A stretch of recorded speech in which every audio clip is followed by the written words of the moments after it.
will now hand over the introductions to CSA's director, Dr. Anthony Cerulli. That's recording now. Wherever. Yeah. So, welcome everybody. It's a delight to be here, to see all of you here for our first talk this semester of the speaker series.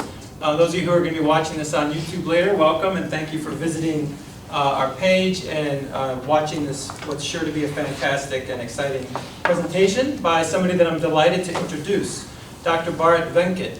He's an assistant professor at UCLA's Institute for Society and Genetics with a joint appointment in the Department of History, and it looks like anthropology as well. I didn't have that in my notes, but also in the Department of Anthropology. His first book, At the Limits of Cure, which was published by Duke University Press just last year, was the winner of the Joseph W. Elder Prize in the Indian Social Sciences, a prize that we're familiar with here at UW-Madison for sure. And his current work focuses on the experience of thermal inequality in contemporary India and the United States, as well as the history of studying heat and its effects over the long 20th century. His research has been funded by the George A. and Eliza Gardner Howard Foundation Fellowship, the UC, University of California President's Faculty Research Fellowship in the Humanities, and the National Science Foundation's Career Award. Dr. Venkat is also the director of a super fascinating project I'm excited to learn a lot more about in the next 24 hours, I hope, the UCLA Heat Lab. In his book and his talk today, Dr. Venkat's going to be asking this probing question. Can a history of cure be more than a history of how disease comes to an end? Drawing on his book, this talk is going to tell a story that stretches from the colonial period, a time of sanatoria, travel cures, and gold therapy, into a post-colonial present marked by antibiotic miracles and their failures. Dr. Venkat juxtaposes the unraveling of cure across a series of sites, in idyllic hill stations and crowded prisons, aboard ships and on the battlefield, and through research trials and clinical encounters. If cure is frequently taken as an ending of illness, treatment, and suffering more generally, his aim is to provide a foundation for imagining cure otherwise in a world of fading antibiotic efficacy. Please join me in welcoming Dr. Venkat to the podium.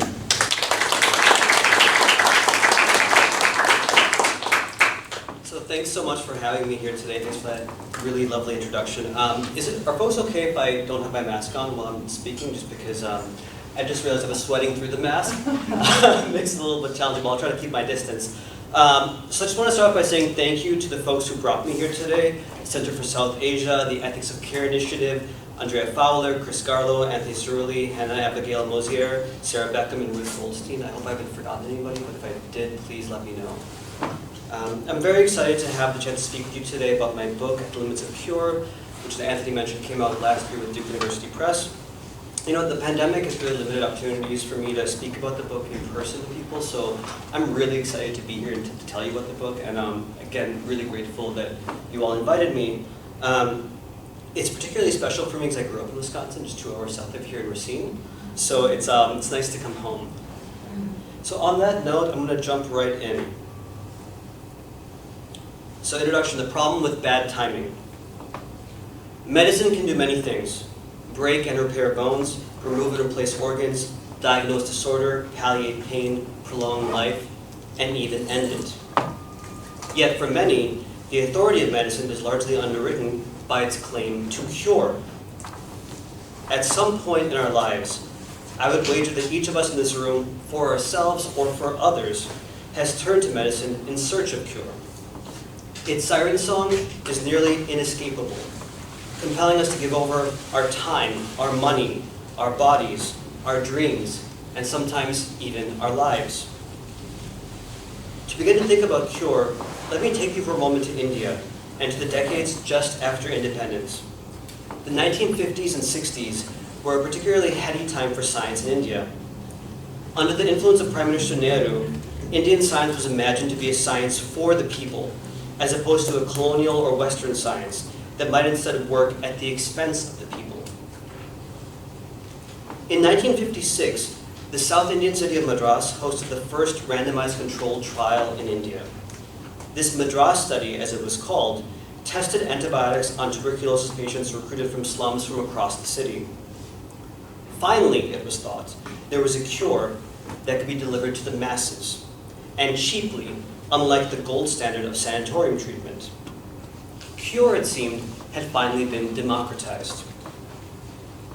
But to what extent did this vision of science, and of cure more specifically, echo beyond the protocols of the Madras study? How, in other words, did other people think about cure, and of science more broadly? In 1961, in the wake of the first phase of this study, a film was released in Madras and across Tamil-speaking South India called Palam Paramam, or Milk and Fruit.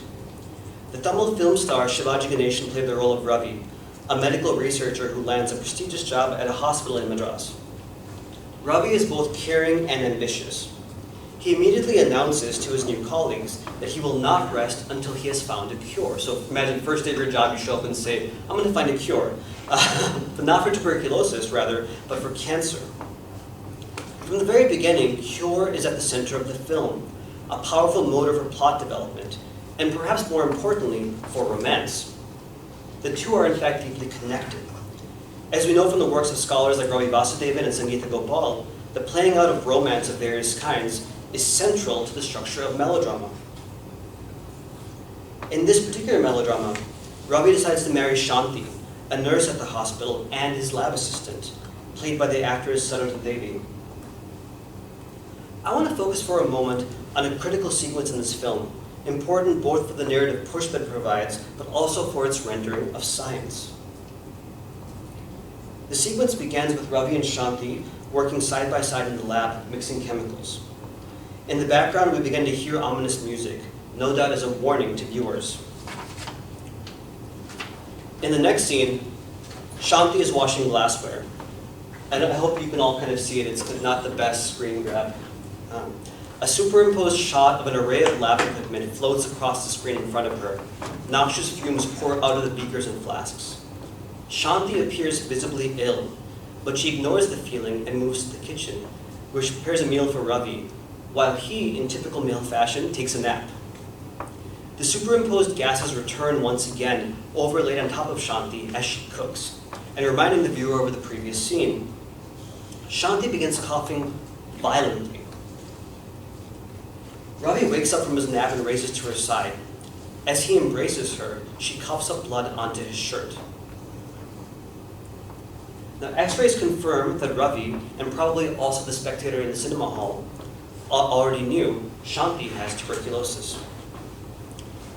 So in a film otherwise unremarkable for its editing, the use of superimposition produces a specific vision of science. It is, after all, lab equipment that floats across the screen. This superimposition signals a scientific imaginary that runs counter to the triumphalism of the Madras study.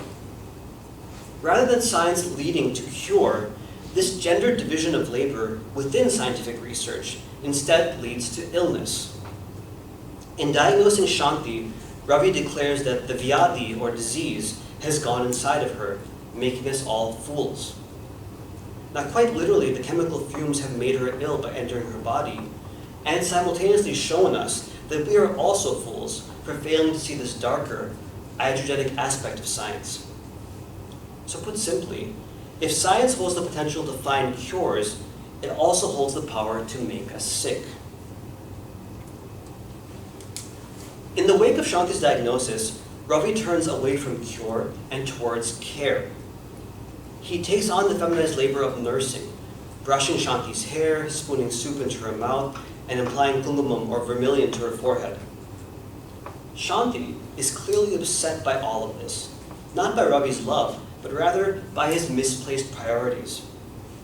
She forces him to return to the hospital to continue his research.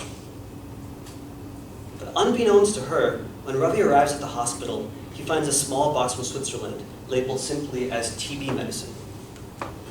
Ravi is obviously overjoyed. When he returns home with the box, he finds that Shanti has left. She leaves him a note explaining that she left so that he could focus exclusively on his research. Tragically, Ravi and Shanti suffer from bad timing. If he had arrived just a moment earlier, she might have been cured. But then the story would be over. And we would miss the many other fascinating twists and turns in the film.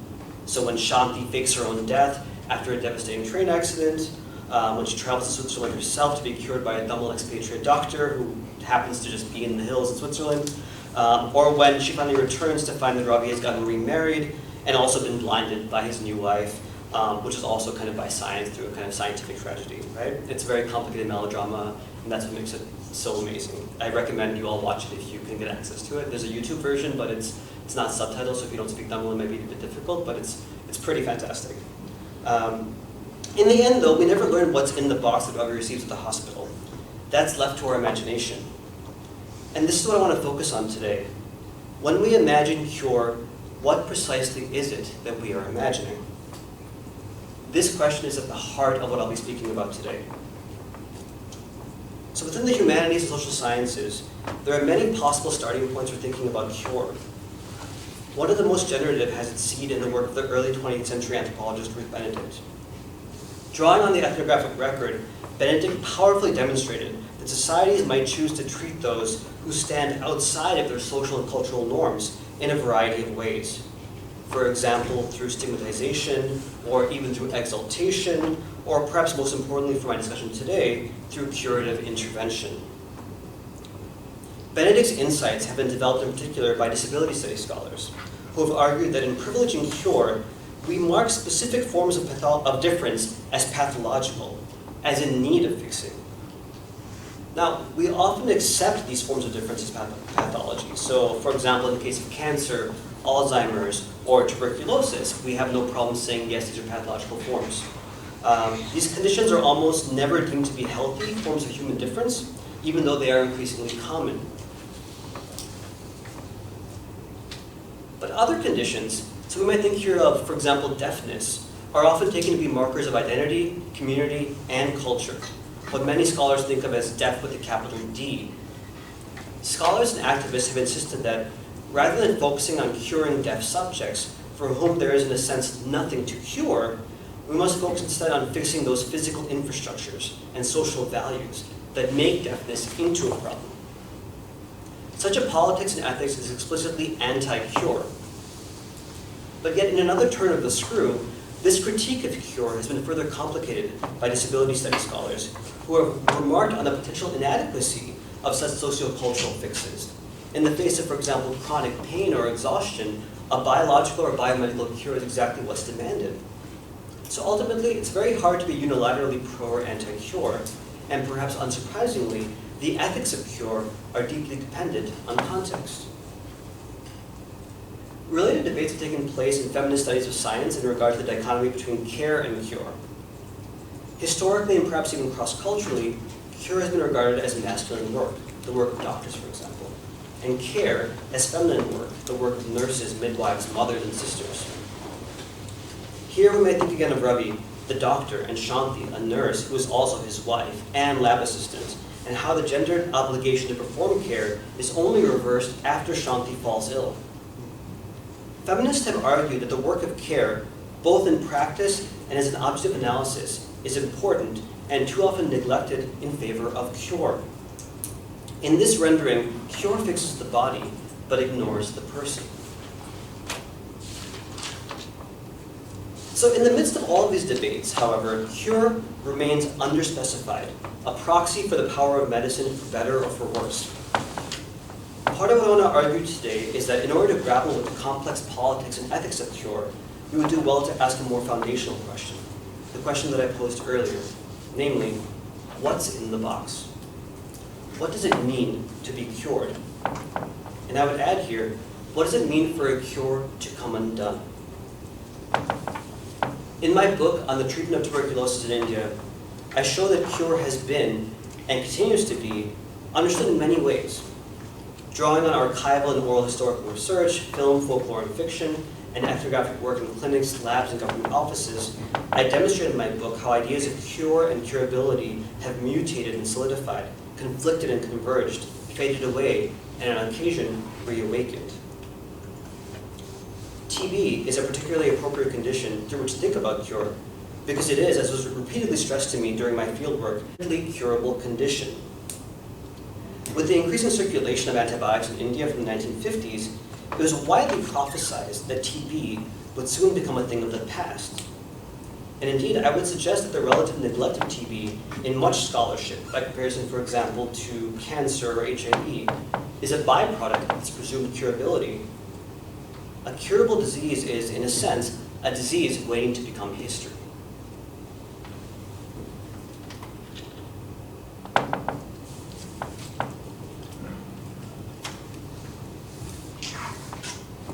Yet in India, TB is both history and present, and most likely also future. There are estimated to be just under 3 million new cases of TB in India today, about a quarter of the global incidence. TB is also the third leading cause of death in the country. The best available estimates indicate that over 400,000 Indians die each year from the so-called curable condition. And to give you a sense of scale, there are only about 9,000 new cases here in the US every year, and about just under 500 deaths. So such numbers have epidemiological value, although there are quite serious methodological issues about what gets counted as a case and what doesn't. So if you think about latent versus active TB, and who actually is marked as a TB case, that's a really complicated technical and epistemological question, so we can talk about that if folks are interested. But these numbers tell us little about what it means to actually be cured. What does it mean to undergo that process? How do people think about it, right? In my research, what I've found is that cure is often conceived of and experienced in terms of time. However, the temporality that cure takes is far from uniform. Cure can be repetitive or cyclical. Cure can endure or dissolve. Cure can carry the past or be threatened by the future. Critically, cure can also work within an individual life or across generations. And in fact, most curative projects participate in many of these temporalities simultaneously. So to give you a sense of what I mean, let's return to the mid-20th century, to a moment that laid the foundation for what I think of as, following Hannah Landecker, India's antibiotic infrastructure. So part one, the problem with too many people. And each section is a problem, not many solutions, but a lot of problems. So in the wake of India's independence, the manufacture of Swadeshi, or domestically produced drugs, became an important goal, a way for India to free itself from the high import cost of the colonial era. A means to achieving this goal was the establishment of Hindustan Antibiotics Limited, or HAL, a government-owned and operated drug manufacturer. In 1962, HAL, with technical assistance from the American pharma company Merck, inaugurated a new factory on the outskirts of the city of Pune. This factory would produce Untitled, the first antibiotic found to be effective against TB. Two guests of honor were invited to the inauguration. The first, Jawaharlal Nehru, the Prime Minister of India, who's on your left. The second, the American biochemist Selman Waxman, whose team had been the first to identify the anti-tubercular properties of streptomycin in their lab at Rutgers University. According to Waxman, he and Nehru had had a rather interesting conversation at the inauguration, which went something like this. Mr. Nehru said to me, "Why do you bring us such drugs? We have too many people. You bring us drugs to save many, upon whose death we counted to keep our population under control." I said to him, "Mr. Nehru, that is your problem. My problem is to help save the lives that are already in this world." So when I first came across Waxman's words, I wondered, would Nehru really have said such a thing? Nehru loved big science, dams and mills, but also factories rolled out through an endless series of 5-year plans. Moreover, Nehru's wife Kamala had also died of tuberculosis, the very disease streptomycin promised to expel from India. How then do we make sense of Nehru's purported rejection of these drugs? One key can be found in a statement Waxman made several years later. He was certain, he said, that India would not, quote, prevent the progress of science by stopping the manufacture of antibiotics, but would instead solve the problem of population growth sociologically. Now, in fact, such a sociological solution had been in place in India for some time. The historian Matthew Connolly has demonstrated that national family planning policies, organized around mass education and awareness campaigns, came into place in India in the early 1950s, the first such program in the world. And if you're familiar with the work of the writer R.K. Narayan, you might think of his novel The Painter of Science, wherein the main characters are tasked with painting family planning propaganda on walls in various villages. Now, the perceived inadequacies of these kinds of sociological measures which are visible even in Narayan's book, gave way to the implementation of forced sterilization during the mid-1970s, during the infamous period of emergency rule declared by Nehru's daughter, Prime Minister Indira Gandhi. Now, if antibiotic medicine promised to prevent death in the 1950s and 60s, sterilizing interventions might be read as a kind of response to that, an attempt to solve the problem of too many people. Individual lives could be saved, but the excessive reproduction of life had to be prevented. The relative value of individual biographical time, so the time of a single life, and familial genealogical time, the time of generations, were put into contention. The perceived failure of a purely sociological solution, as Waxman put it, paved the way for a medical one. Where government planning and the self-restraint of the Indian people had failed, it was thought that surgery in the form of sterilization would prevail. So Nehru's words, if they were in fact Nehru's words, offer something that we might think of in terms of a logic of Malthusian sovereignty. Let the sick die and keep the population down. But with the establishment of antibiotic factories in the late 1950s, then the national TB program in the early 1960s, and then the forced sterilization campaigns of the 1970s, another logic equally Malthusian came to the fore. Cure the sick if you can, but do not let them reproduce. At the level of the nation, the price of cure was found to be the radical curtailment of the reproductive life of the sick. Individual biographical time, the time of a lifespan, might be extended through treatment, through cure, through antibiotics, but in return, genealogical time, the time of generations, had to be cut short.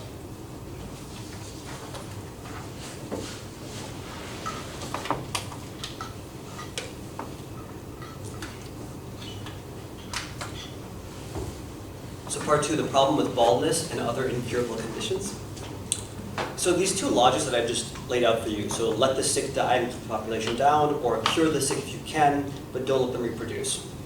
These two logics have been interwoven from the earliest years of independence. Back in August of 1953, almost a decade after the meeting between Waxman and Nehru, a member of the Congress Party from Bombay State named Leelavati Munshi introduced a resolution into the Rajya Sabha, which is the upper house of the Indian Parliament, calling for the forced sterilization of those suffering from, quote, incurable diseases. Munshi insisted that population growth placed an unmanageable burden on Indian society. The incurable were, in her eyes, low-hanging fruit. An important thread that ran through the debate around the resolution concerned the difference between the curable and the incurable. How might they be distinguished? And did all forms of incurability require sterilization? TB was central to this conversation. According to Munshi, it was a disease that was, for the most part, both incurable and inheritable. So she says, would it not be desirable to restrain tubercular patients from bringing forth diseased children? Ultimately, we may hope to root out that disease altogether if we can prevent such people from procreating. Even if people with TB get cured, they are never strong enough to do work and earn sufficient living, which can enable them to fulfill their obligations to their children. We shall be inflicting misery on hundreds of children who will be allowed to come into the world through such parents. So for Munshi, eradicating TB entailed the denial of reproductive futurity to those with TB. And even if TB were curable, such a cure wasn't, according to Munshi, a properly restorative cure. And what she meant by this was specifically a cure that would allow a return to labor, a return to work. This inability to be productive laid the groundwork for the denial of reproduction. And labor is actually a consistent thread in the history of cures for tuberculosis, so much so that in the early 20th century sanatoriums, there was a kind of measure of cure which was cured enough so as to return to labor, right? So it wasn't about being cured writ large. It was like, are you cured enough to return to the factory, right? And factories often would establish their own sanatoriums for their workers, right? Because they would just kind of have this endless kind of merry-go-round between the factory, the sanatorium, and back again. So Munshi's proposal, as you might imagine, provoked much debate in the parliament. Some disagreed with her founding premise, insisting that advancements in agricultural science would provide more than enough food for the growing population. Others insisted on the right of every Hindu to fulfill their dharma or moral duty by having children, in particular male children, to conduct funerary rituals. One parliamentarian raised the specter of Hitler's Germany, noting that there was a small step between sterilizing the incurable and sterilizing your political enemies. A parliamentarian named Rajagopal Naidu from Madras questioned Munchi's twin presumptions of incurability and inheritance. So he says, even assuming for a moment that TB is incurable, there is absolutely no basis for the presumption that incurable diseases will be transmitted to the offspring. It may also be that with these latest drugs like streptomycin, they're able to cure tubercular patients. Now suppose this law is enforced, that a tubercular patient is sterilized. And if he or she is cured after some time and wants to beget children, what will be his or her fate? So at stake in this debate was the relative distribution and denial of genealogical time, like the time of generations. Who precisely might be allowed to reproduce? Incurability was not only difficult to determine, but thought by some to be insufficient as a criterion for sterilization. So one parliamentarian noted, somewhat jokingly, that even baldness was incurable. So he asked, therefore all bald men be sterilized? In academia, it's a very dangerous thing to suggest, you know? So where should the line be drawn? And how might denying genealogical time in fact limit the possibilities of biographical time, that is, the time of a singular life? So for example, when the afterlife is foreclosed to you because you were unable to produce children to conduct your last rites. What is also evident from the debate is that the question of whether TB was curable or incurable remained unsettled. And this is even after the development of antibiotics. The possibility of an antibiotic cure set the stage for a rebalancing of a fragile equation. Genealogical time, the temporality of kinship, of reproduction of generations, was pitted against the biographical time of a single life. The cure of the individual became, in this sense, a limit to the vitality of the new nation.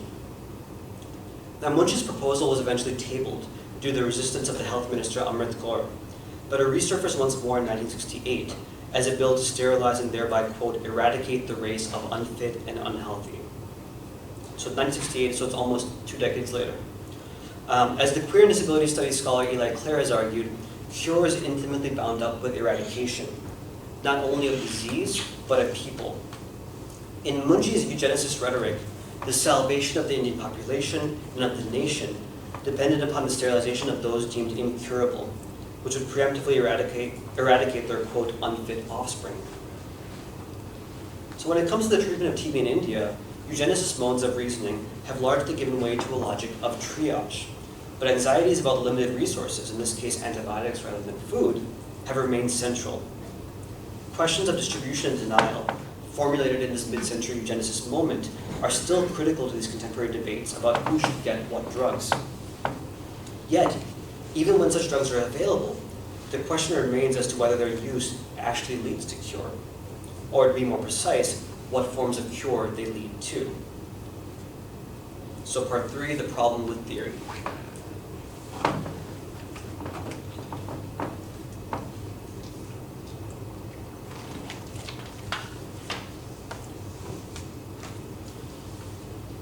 So I want to turn now to some of my more ethnographic work on drug-resistant TB and the question of cure in contemporary India.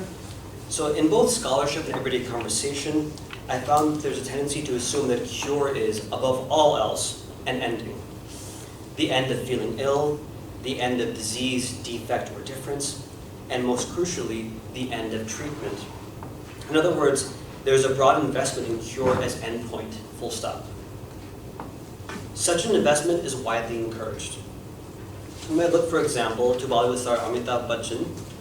His beaming face as he appears on television screens across India to spread the gospel of TB's curability. Bachchan actually came down with TB while he was filming the kind of Indian version of Who Wants to Be a Millionaire. So he's kind of, in many ways, a great kind of a spokesperson for the curability of tuberculosis. In talking to an Assamese doctor who had formerly worked with the National TB program, I asked him about those patients who, as I'll discuss in a moment, were cured and then cured again and often again. I asked him in particular about the government's ad campaign, which called upon the Indian public to place their faith in a cure that is certain. So in the English language version of the ad, supervised antibiotic treatment is described as a sure cure for TB. In Hindi, the expression used is pura course paka ilaj, which roughly translates as a full course of therapy for proper or permanent cure. Similarly, in Tamil it reads purana gudamadiya muru uttaravadam, or a full guarantee for complete cure. So the former government doctor admitted that many patients were not properly cured, at least not with any kind of certainty or absoluteness as professed by these ads. But the doctor added somewhat cynically that to describe antibiotics as only a possible cure or a temporary cure was not terribly catchy. So what I want to suggest is that slogans like "sure cure for TB" are in fact catchy, precisely because they both index and propagate a widely shared investment in a specific vision of cure as final. Now, given that the alternatives to this vision of cure tend to be conceived of in terms of the incurable, which often takes the guise of further suffering, incapacity, or even death, it might appear quite reasonable to invest in such a vision of cure as final. After all, shouldn't cure be a once-and-done kind of thing, a one-way journey from sickness to health? In TB clinics across India, the desire for a cure that is final or absolute comes up against actually existing cures that partake of rather different temporalities. To explain what I mean, I want to tell you a little bit about three patients, whom I'll call Neelam, Mrs. Ramasamy, and Murugan. Let's begin with Neelam. So 6 days a week, Neelam would wake early and travel with her mother to a greenwashed concrete building on the dusty outskirts of Delhi. There, as her mother watched over her, Neelam would swallow a great many pills, one after another. When she was done, Neelam would wait patiently for her turn to duck behind a curtain, where she would receive an injection of the antibiotic kanamycin. On a sweltering day in the middle of the infamous heat wave of 2015, I sat with Neelam as she waited for her injection. She began to tell me about her life. Neelam was in her late 20s, unmarried and without children. For her, too, the possibilities of biological reproduction had been socially curtailed. The reason being that for 7 years on and off, Neelam had been ill. It all started back in 2008, when she had come down with a fever. She paid a visit to a local doctor who diagnosed her with TB. And for almost a year, Neelam stayed in her parents' home and swallowed pills. Her parents told their inquisitive neighbors that she had a bad case of typhoid, which it seems was a better thing to have than tuberculosis. And this has to do with the idea of contagion, and with the idea that women with TB might be unable to have children, or if they have children, children will be weak, or they'd be unable to care for them. So a lot of kind of gender ideas about how specific conditions manifest both in the body and through reproduction.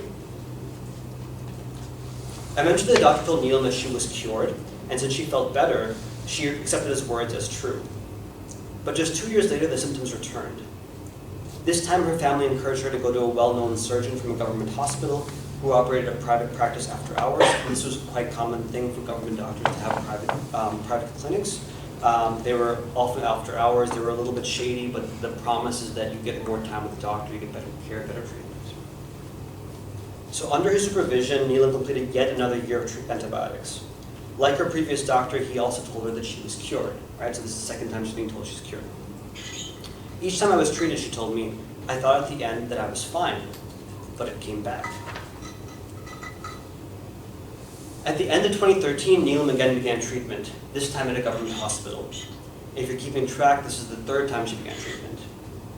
The difference this time, however, was that she'd been diagnosed with multi-drug resistant tuberculosis. I met Neelam a year and a half into this latest therapeutic cycle. Once more, she was feeling better, and after this treatment was completed, she told me she hoped to return to her previous work as a Hindi teacher, if her body allowed. Over the course of 7 long years, Neelam had repeatedly been declared cured. She expressed to me the hope that it should be cured again, but this time once and for all. So, if cure is often understood to be an end to illness, to suffering, and to treatment, what does it mean when cure follows cure, when ending follows ending? I met many patients like Neelam who underwent years of treatment in pursuit of cure. For example, a self-identified Tamil housewife named Mrs. Ramasamy, the second patient I want to talk about today, whom I met at a chest hospital in Chennai. Like Neelam, Mrs. Ramasamy spent 7 years in treatment, and keep in mind, standard course treatment is 6 to 8 months, so 7 years is quite a scale up from that. Unlike Neelam, however, Mrs. Ramasamy readily admitted that she was inconsistent with her treatment. The often toxic side effects of the medications, nausea, vomiting, itching, deafness as well, sometimes blindness. There's a whole range of conditions associated with these antibiotics. They're quite toxic. As well as the endless number of pills, which were really difficult to swallow, had led her to stop treatment whenever she felt better. And each time her condition returned. Eventually, one of her lungs was surgically collapsed to contain the infection, after which she recommitted herself to treatment and was finally, at the end of 7 years, declared cured by her doctor. This is also kind of an interesting side note. Collapse therapy, as it's called, collapsing a lung, is one of these things that's thought to be kind of a historical treatment, similar to, say, cold therapy or sanatoriums. And the fact that it's returning tells us something about how we think about antibiotic futures. So I often heard doctors describe patients like Mrs. Ramasamy as non-adherent, non-compliant, or simply as default patients. For many of the doctors with whom I worked in Chennai, the failure to be cured was primarily the failure of the patient, rather than that of the cure itself. Mrs. Ramasamy seemed to accept this failure as her own. Unlike Neelam, she had stopped treatment early, multiple times, and she had never been declared cured, like Neelam. Neelam, on the other hand, refused to take on this category of defaulter. Although she had fallen ill again and again, she told me that she was, quote, not a defaulter. She said very strongly. She had always taken her medicine on time. Instead, she blamed her doctors, who, in her words, only cared about money. Now, it's important to note that neither Neelam nor Mrs. Ramasamy attributed blame to the pills and injections, to the very stuff of cure. To blame the stuff of cure, to say that these antibiotics didn't work or they worked in questionable ways or toxic ways, would be to put into question their own hopes for a cure that was final, and to risk lapsing into a discourse of incurability. Instead, cure had to remain ideal, perfect, almost sacred, its efficacy unsullied by its earthly approximations in the hands of defaulting patients or greedy doctors. So how then are we to reconcile this idealized vision of cure as final with the lived realities of treatments that regularly fail or come undone? I want to turn now to a third patient, Murugesan, an elderly man who ran a bicycle repair business, and whom I met in the same hospital as Mrs. Ramasamy in Chennai. Murugesan had come to the hospital because of a persistent cough, one that had been bothering him for the last month. He was worried, he explained, because 10 years earlier he had been diagnosed with TB. But he insisted that he had completed his treatment and the doctor had declared him cured. Now, what are we to make of such a declaration? Here, I want to suggest that to understand what it means to be cured, we must ask about what it takes to be declared cured in the first place. In the critical literature on biomedicine, such declarations are often taken to be the product of medical authority. So to put it simply, it's up to the doctor to say whether a patient is cured. A patient can say they feel better, but the kind of definition of cured depends upon the doctor's proclamation, right? Such an approach parallels similar divisions between sign and symptom, disease and illness, the objective and the subjective, right? So we see a kind of parallelism here about the kinds of things that a patient can say versus what a doctor can say, the kind of authority vested to kind of make quote-unquote objective or authoritative claims about the body.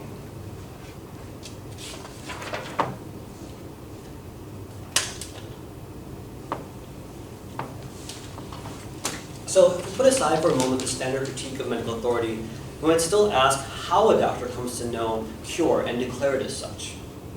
In the clinics where I worked, there were three basic ways of determining whether a patient had been cured. First, whether their sputum showed signs of bacteria under a microscope. Secondly, whether the x-rays came back clean. And third, whether they had completed their entire course of treatment. The first two methods depended upon external signs. The third was strictly procedural, right? So whether each box had been checked. You know, they have a chart showing whether you've taken your medication each day. Right? So the third was strictly procedural, depended on careful practices of record keeping. In practice, doctors may rely on each of these separately or in combination to declare a patient cured. That day at the hospital, Murugesan's doctor sent him to get an x-ray and a sputum microscopy, which would reveal whether he currently had TB. If Murugesan's exam results came back positive, this could throw into question his previous declaration of cure. His doctor told me that patients were often, quote, declared cured, but still have TB. If Murugesan's test came back positive, his doctor suggested that Murugesan might not, in fact, have been cured, but only been declared cured. So say his previous doctor had given him the wrong medication, or the wrong amount, or for an inadequate duration. So so that previous declaration is then found to be retroactively false. And in this case, the declaration of cure operates kind of like a true-false statement.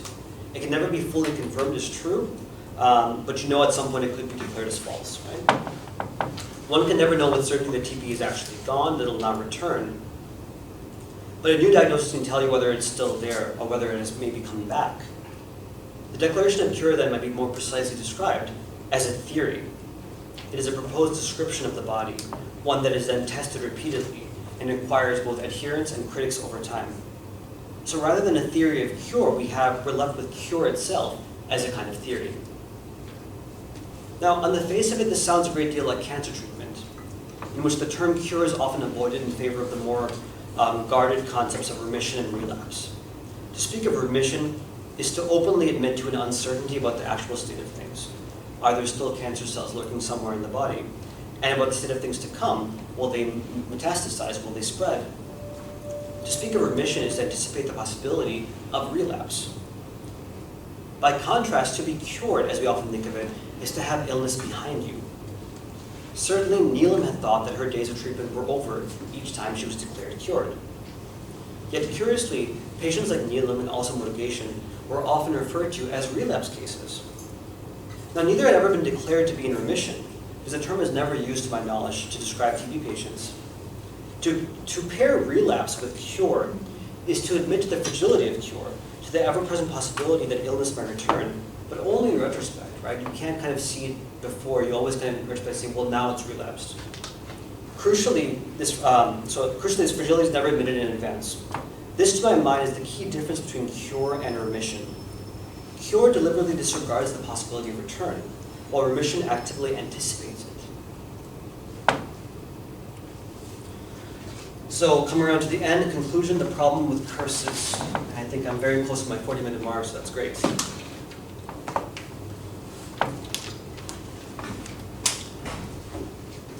So I want to end my talk by turning to the very beginning, a fragment of mythology that is also taken to be an origin story about TB. So the story is about Chandran, or the Moon King, and his illness Rajayakshma, or the King's Disease, translated since the late 19th century as Shayarogam, or Kasanoi and Dhamma, and in English as phthisis, consumption, and of course tuberculosis. I found this story in various forms across a variety of texts, ranging from Ayurvedic classics like the Charaka Samhita to present-day biomedical textbooks. Anthony Cerulli had this brilliant work with the story in various iterations in his book, Semantic Lessons, so please check it out if you haven't. And that book deeply informs my own reading of the story, so thank you so much. I want to tell you a particularly compelling version of the story that I found in a Tamil Ayurvedic manual from the 1930s, which goes as follows.